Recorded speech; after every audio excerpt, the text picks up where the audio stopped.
นี่คืออยู่ในตู้ของลุงได้เห็นบ่มีไฟแสงอาทิตย์นี่ก็ปูซีดหมึกซีดอยู่ได้เกลือสังเมาได้เกลือแม่ได้อีกแม่ กำลังแล้ว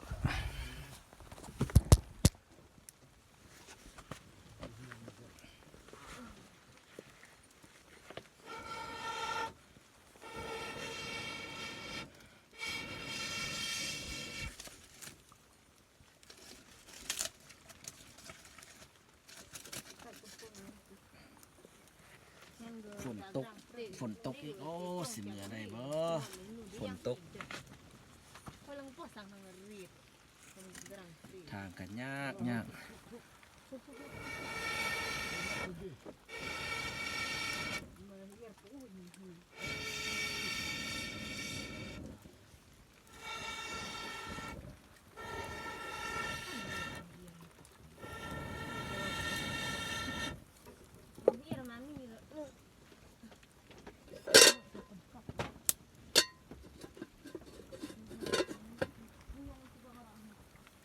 เฮ็ดกินแล้วก็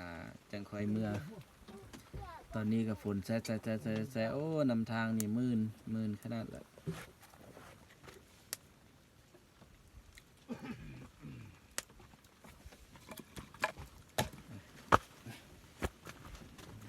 มาผ่าน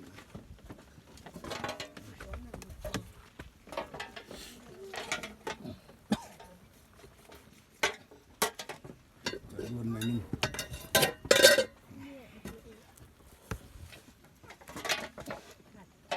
โซนลุงเอาเมื่อแล้วเนาะโซใส่ตีนรถน่ะถึกละมัน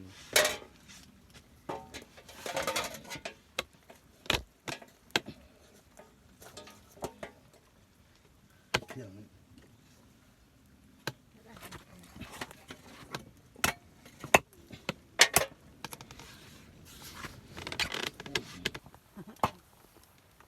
คนป่า สาวหน้าคนป่าบรรยากาศดีน่าอยู่นำไห้นำสวนนี่จักมันประเทศหรือเมืองใดนี่บ่ฮู้ละเดี๋ยวไปเห็นแต่พูดแต่พา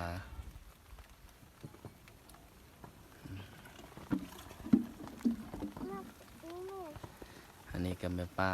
เนาะมาเฮ็ดให้เฮ็ดสวนนำกันอันนั้นลุงนำมาบ้านป้า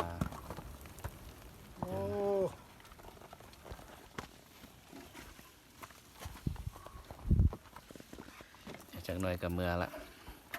บ่หัวสิเมื่อใดบ่ทางนี่โอ้คืนเทิงเพิ่น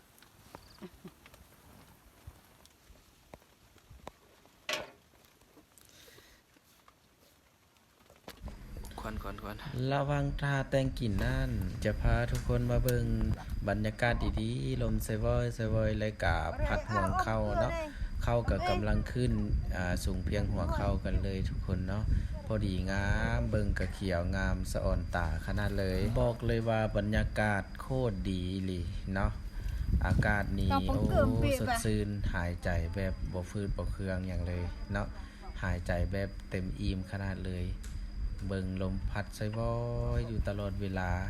ในมื้อนี้ก็เป็นมื้อที่มันบดอยู่น้อยนึงมันบ่มีแสงแดดเนาะหลังจากกินข้าวเที่ยงกันแล้วก็พากันกลับเบิ่งเลยสภาพรถเนาะถนนหนทางขากลับนี่แม่นลำบากอีหลีฝนตกเนาะฝนตกหุยๆซ้ำๆอยู่ตลอดเวลาโอ้ยเมื่อนี่โคตรยากเลยไทยบรรยากาศน้อยเดียวให้กับทุกคนเบิ่งเด้อบายไปก่อน